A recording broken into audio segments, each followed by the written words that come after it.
Kyle Hunter from bangthebook.com.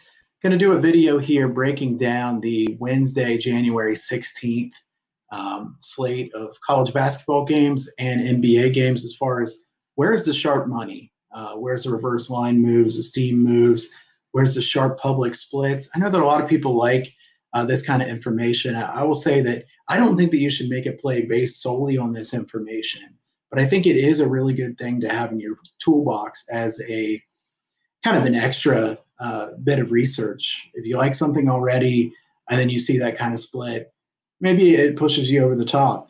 I think that, bangthebook.com does the best job of trying to help people be better informed to make your own plays. And I think this is another way to, do some research, do your due diligence, and get to that final bet. Before I get into today's slate, I'll say that I'll be doing these videos. I plan on doing these every Wednesday for the sharp money breakdowns.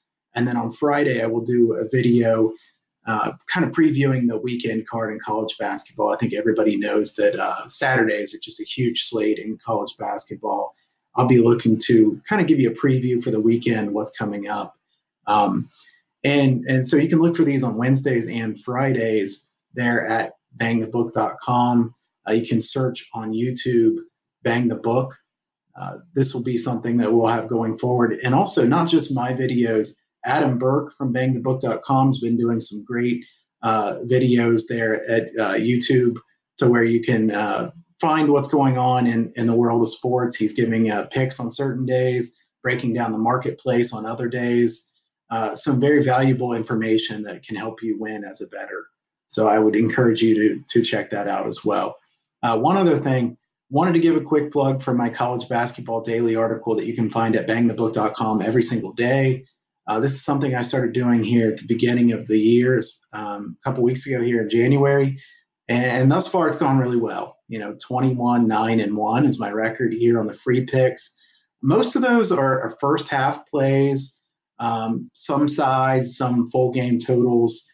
These do not match my premium plays. These are plays that I am making bets on myself as well. So I put money on those, and those will be free through the rest of the season there at bangthebook.com. Make sure you check that out every day. And if you like that article, be sure to like it on Twitter, retweet it, things like that. That always helps out as well. So keep an eye out for that one moving forward. Now let's start taking a look at the board for today as far as what kind of sharp money we have.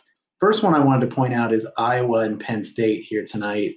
We've got Penn State, clearly some reverse line movement here on Penn State. Got Iowa getting 69% of the public bets, and Penn State goes from pick 'em to -2. I think that's a pretty telling indicator that you've got some sharp money on Penn State, no doubt. And I think this makes sense. This is an Iowa team that's coming off a win over Ohio State at home. Iowa's not been good on the road. Iowa has a road win at Northwestern a couple games ago. We don't know how good Northwestern is at this point. They had a really good team when they made a run there a couple years ago. Northwestern hasn't really proven much this year. So can Iowa prove that they can win on the road against a quality team? Now, is Penn State a good team? I wouldn't say that Penn State's a good team. They're a decent team. Penn State's not a bad team. Tony Carr is missed on the offensive end. This Penn State team will scrap. I think they're pretty well coached. This is a team that plays hard. They're not very good on offense. They're just not very efficient this year. I think that Penn State will win some of these games, though, at home in the Big Ten. And I think that this is a play that makes sense to me.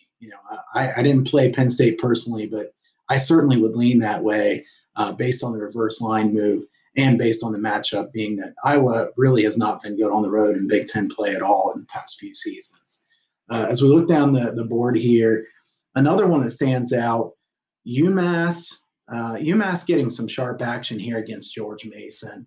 George Mason getting about 52% of the public bets. UMass getting 68% of the money. This is an interesting game in that neither of these teams are consistent. I don't think you know what you're going to get from either of these teams on a game-to-game basis. That's why I skipped over this game pretty quickly. The only lean I had here was the over. When I looked at it closer, UMass has slowed down their tempo lately. Don't really like the over very much as I look at it closer.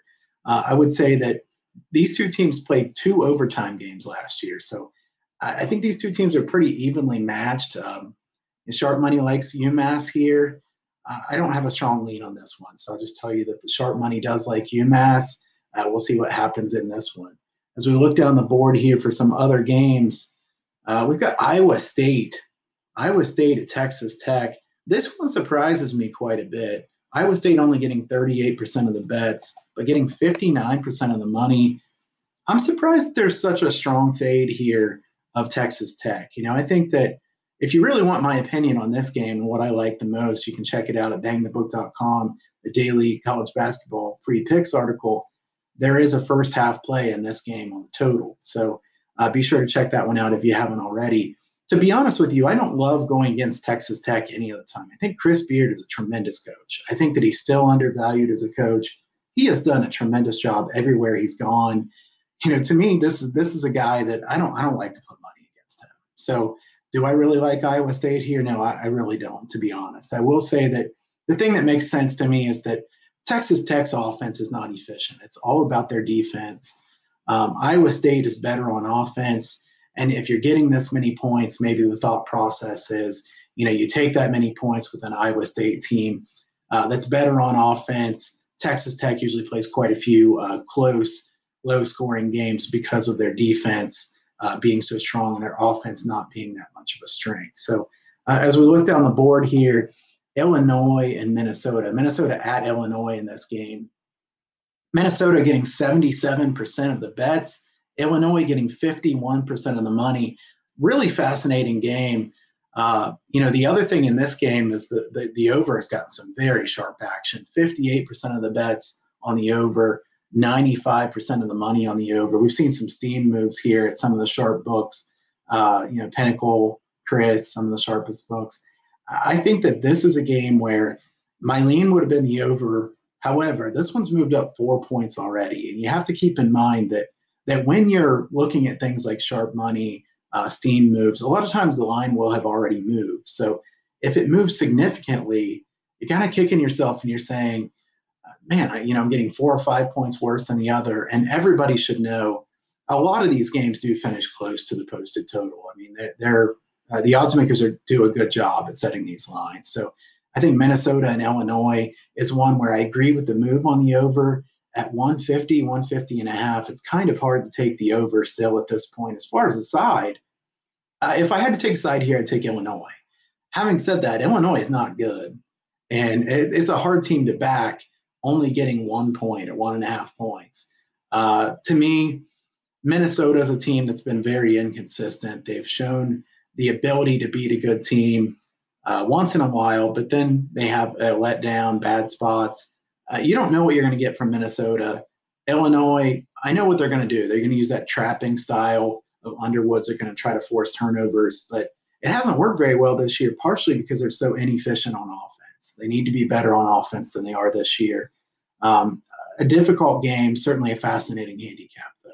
As we go to the NBA, I wanted to mention one game in the NBA here tonight with some pretty strong sharp action. We've got 63% of the bets on the Spurs and Mavericks over, but 76% of the money on the under. That's one of the stronger sharp money splits that you'll see. So the sharps certainly like the Spurs and the Mavericks under quite a bit here. That would be my lean as well. I would say that the Spurs have finally rounded into form. And let's say this, the Spurs started out the season slowly, but a Greg Popovich coach team is going to turn it around. They finally have turned it around. They're playing much better lately. Their defense still isn't what it was a few years ago, but they're better than they were. Both of these teams go pretty slowly. Dallas is a better than average defensive team, not a very efficient offensive team. So I could see this making quite a bit of sense to lean with the under in the Spurs and Mavericks game for tonight. That's the sharpest one on the NBA board. Nothing else really stands out there. So there's a few games that you can think about and research yourself here for tonight. See if you like any of those leans. I would encourage you to check out bangthebook.com for everything that's going on there. Also, check out the Bang the Book radio every single day. Great work there by Adam Burke and all the guests that are on there. Always a good listen. If you haven't listened already, definitely check it out. Be sure to check back in for these videos. from bangthebook.com moving forward. Good luck, and I'll see you back next time.